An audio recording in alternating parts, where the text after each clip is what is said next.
নমস্কার। নিশাচরি কথা ফিরে এসেছে একটি নতুন পর্ব নিয়ে। আমাদের আজকের নিবেদন অশরীরী। রচনা ষষ্ঠীপদ চট্টোপাধ্যায়।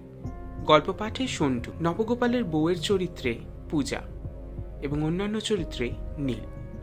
শুরু হচ্ছে অশরীরী।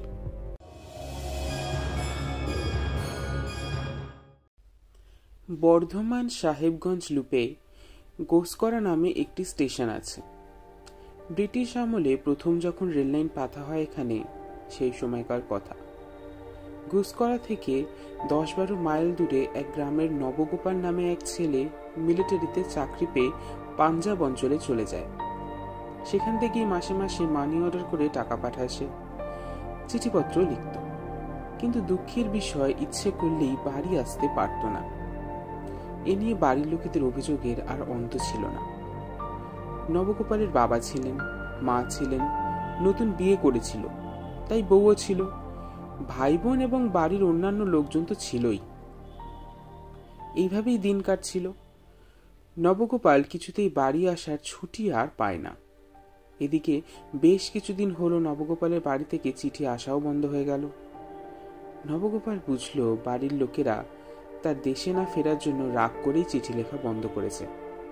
কেননা শেষ চিঠিতে বাবা লিখেছিলেন, আজ 4 বছরেও যখন তুমি বুড়ো বাপ মাকে একবারও এসে দেখে যাওয়ার প্রয়োজন মনে করলে না, নতুন বৌমার জন্য যখন তোমার কোনো কর্তব্য আছে বলে মনে হচ্ছে না, তখন আমরা ধরে নিলাম নতুন পরিবেশে গিয়ে তুমি আমাদের ভুলে গেছো।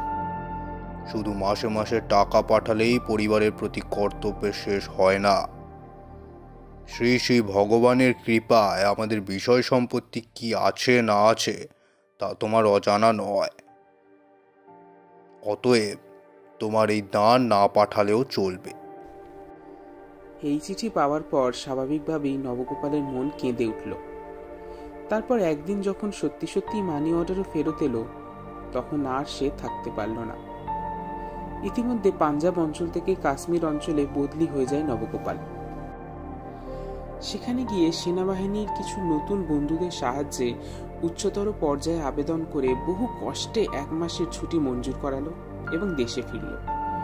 আসবার আগে একটা চিঠিও লিখলো বাড়িতে। চিঠিতে লিখে দিল, অমুক দিন আমি গোসকরায় পৌঁছেছি। স্টেশনে আব্দুল কাকা যেন আমার জন্য গাড়ি নিয়ে অপেক্ষা করে।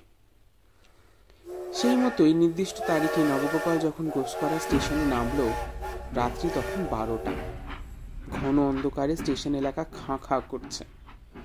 2-3 জন মাত্র যাত্রী নামলো ট্রেন থেকে। নবগোপাল ভাবল, হয় বাড়ির লোকেরা ওর চিঠি পায়নি, নয়তো বাবা রাগ করেই গাড়ি পাঠায়নি, অথবা গাড়ি নিয়ে এসে ওর বিলম্ব দেখে আব্দুল কাকা ফিরে গেছে। কেননা শুধু আসবার তারিখটাই লিখেছিল, দিনে আসবে কি রাতে আসবে তা তো লেখেনি। কেননা তখনকার দিনে ওই দূর দেশ থেকে নির্দিষ্ট সময়সূচি নির্ধারণ করে সঠিক সময়টিতে আসা অত সহজ ছিল না। তাই স্টেশনে আব্দুল কাকাকে না দেখে হতাশ হয়ে পড়ল সে। নতুন স্টেশন মাস্টার নবগোপালকে দেখে জিজ্ঞাসা করল, কি ব্যাপার, আপনি কারোর জন্য অপেক্ষা করছেন নাকি? নবগোপাল বলল, হ্যাঁ, আমার বাড়ি থেকে গাড়ি নিয়ে লোক আসবার কথা ছিল, কেন এলো না তাই ভাবছি, অথবা এসে গিয়ে ফিরে গেল কিনা। স্টেশন মাস্টার বললেন, না, এসে ফিরে যায়নি। কেননা আমি তো সবসময় এখানেই আছি, আমি কোনো গাড়িকেই অপেক্ষা করতে দেখিনি। তাহলে কি ওরা চিঠি পায়নি আমার? তাই হবে। তা আপনার বাড়ি এখান থেকে কত দূর? নবগোপাল বলল, অনেক দূর, 10-12 মাইল। ওরে বাবা, তবে তো হেঁটে যাওয়াও চলবে না। না, দিন মানে হলে যেতাম, এই রাত্রে কখনোই না।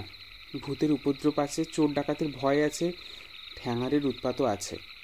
স্টেশন মাস্টার বললেন, তাহলে এক কাজ করুন, আজ তো আর কোনো ট্রেন আসবে না, আমি অফিস ঘরে চাবি দিয়ে আমার কোয়ার্টারে শুতে যাচ্ছি।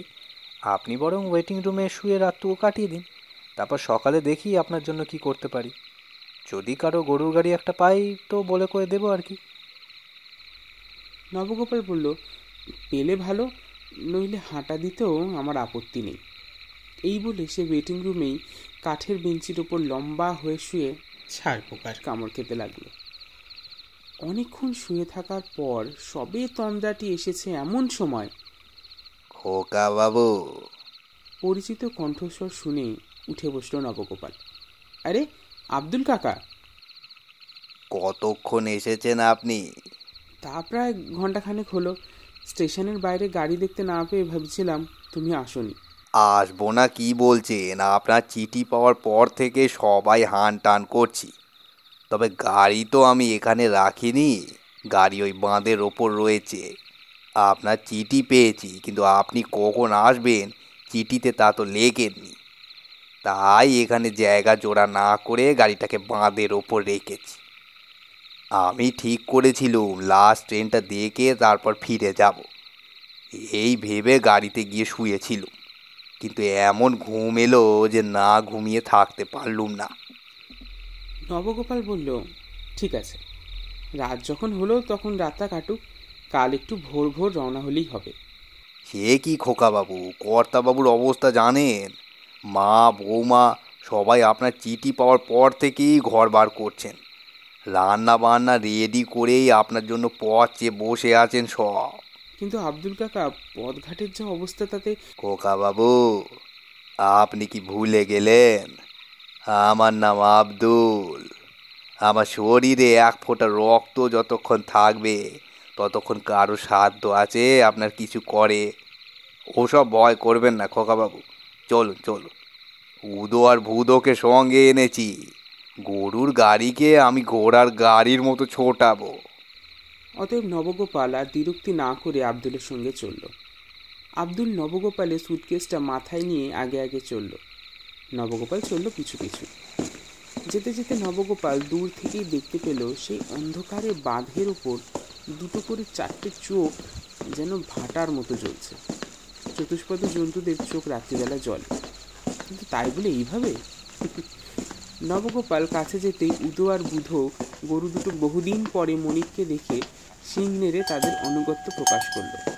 আব্দুল বলল, বাবু, গাড়িতে খড় বিছিয়ে গদির মতো করে আপনার জন্য বিছানা পেতে রেখেছি, আপনি শুয়ে পড়ুন, আমি জোর কদমে গাড়ি চালিয়ে যাচ্ছি। নবগোপাল তাই করল। দূরের ট্রেন ভ্রমণে একেই সে ক্লান্ত ছিল, তার উপর রাতও হয়েছিল অনেক, তাই গরুর গাড়ির বিছানায় দেহটা এলিয়ে দিল সে। এদিকে আব্দুল গরুর গাড়ি নিয়ে বাঁধ থেকে মাঠের রাস্তা ধরল। প্রথমটা বেশ একটু মন্থর গতিতে চলার পর গাড়ি এত জোরে ছোটাতে লাগলো, ওর মনে হলো ও যেন এখনো ট্রেনের মধ্যেই রয়েছে। নবগোপাল ভয় ভয় বলল, এ কি করছো? এইভাবে গাড়ি চালালে গাড়ি উল্টে যাবে যে। আব্দুল বলল, কেন ঘাবড়াচ্ছেন খোকা বাবু? আমার নাম আব্দুল, কোনো ভয় নেই আপনার, চুপচাপ শুয়ে পড়ুন। নবগোপাল বলল, না, আমার ভীষণ ভয় করছে।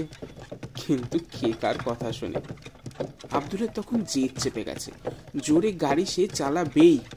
নবগোপাল বুঝতে পারল গরুর গাড়ি এত জোরে ছুটছে যে মাঝে মাঝে চাকা মাটি স্পর্শ করছে না, যেন হাওয়ায় উড়ে চলেছে। এইভাবে কিছুক্ষণ যাওয়ার পরই গ্রামে পৌঁছালো ওরা। গ্রামে ঢোকার মুখে একটা খাল আছে, গরুর গাড়িটা লাফিয়ে খাল পার হয়ে গেল। নবগোপাল আর নবগোপালের মধ্যে নেই তখন। সে বুঝতে পারলো কার পাল্লায় সে পড়েছে। এখন ভালোই ভালোই বাড়ি পৌঁছালে হয়। যাই হোক, গাড়ি এসে বাড়ির কাছে থামলো। সাবেককালের দোতলা মাঠ কোঠা, পাঁচিল দিয়ে ঘেরা, বেশ বড়সড়। নবগোপাল গাড়ি থেকে নামলে আব্দুল বলল, অনেক রাত হয়ে গেল খোকাবাবু, আপনি ভেতরে যান, আমি গরু দুটো গোয়ালে রেখে আসি। এই বলে আব্দুল চলে গেল। ভীত সন্ত্রস্ত নবগোপাল দরজায় কড়া নাড়ল। সঙ্গে সঙ্গে ওর মা বাবা দুজনেই দরজা খুলে বেরিয়ে এলেন। নবগোপাল প্রণাম করতে যেতেই বাবা বললেন, থাক থাক বাবা, তোমার চিঠি যথাসময় পেয়েছি, কিন্তু এত রাত্রে তুমি কি করে এলে? তোমার আসার সময় জানতে না পারার জন্য আমি তো কোনো গাড়িও পাঠাইনি। জানি তুমি বুদ্ধিমান ছেলে, কারো না কারোর একটা গাড়ি ভাড়া নিয়েই আসবে। তবুও সারাদিন অপেক্ষা করে এই সবে শুয়েছি আমরা, এত রাত্রে এইভাবে আসাটা তোমার ঠিক হয়নি।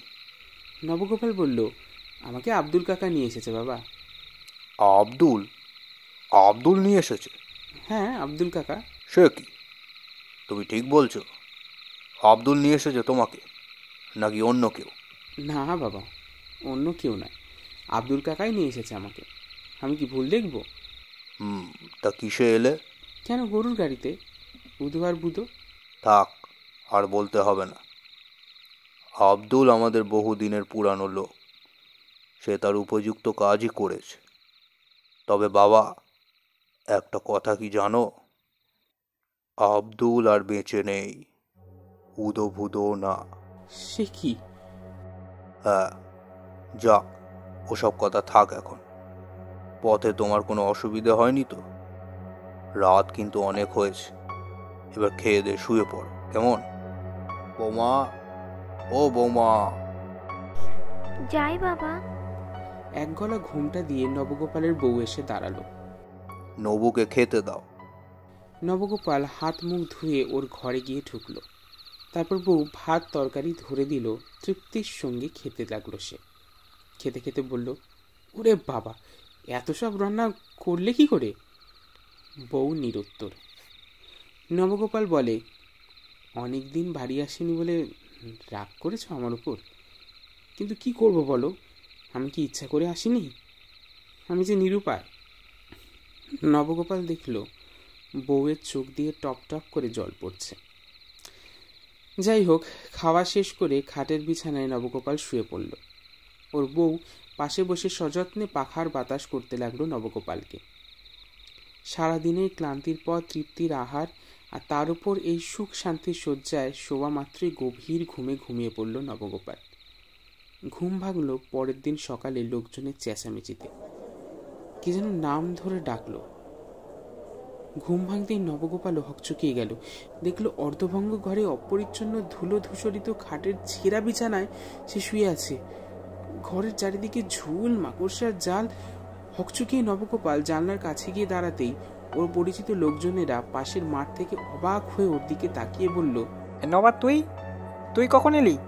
নবগোপাল জড়ানো গলায় বলল, কাল রাত্রে। ঠিক আছে, তুই ওইখানেই থাক, আমরা গিয়ে তোকে নিয়ে আসছি। এই বলে সকলে দরজা ভেঙে ভেতরে ঢুকে নবগোপালকে বাইরে নিয়ে এলো। নবগোপাল কান্না ধরা গলায় বলল, আমার বাড়ি ঘরের এরকম অবস্থা কেন? আমার মা, বাবা, আমার ভাইরা, আমার বউ কোথায়? সবাই বলল, তুই কি কিছুই বুঝতে পারছিস না? না, আমার গা মাথা ঘুরছে। ওরা যে কাল রাতে ওই বাড়িতে ছিল। ওরা কেউ ছিল না রে পাগল, কেউ ছিল না। কাল রাত্রে যাদের দেখেছিস তারা ওদের প্রেতাত্মা। বেশি দিন নয় রে, মাত্র 6 মাস আগে কলেরার মহামারীতে সব শেষ হয়ে গেছে।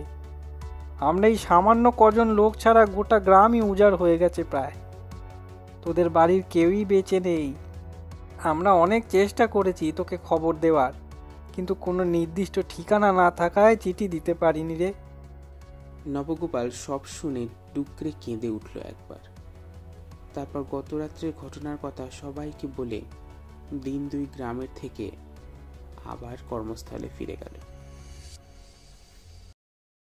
শুনছিলেন অশরীরী, রচনা ষষ্ঠীপদ চট্টোপাধ্যায়, গল্প পাঠে সন্টু, নবগোপালের বউয়ের চরিত্রে পূজা এবং অন্যান্য চরিত্রে নীল। আমাদের এই অডিও স্টোরিটি যদি আপনাদের ভালো লেগে থাকে তাহলে অবশ্যই লাইক করবেন, শেয়ার করবেন এবং সাবস্ক্রাইব করবেন নিশাচরি কথাকে।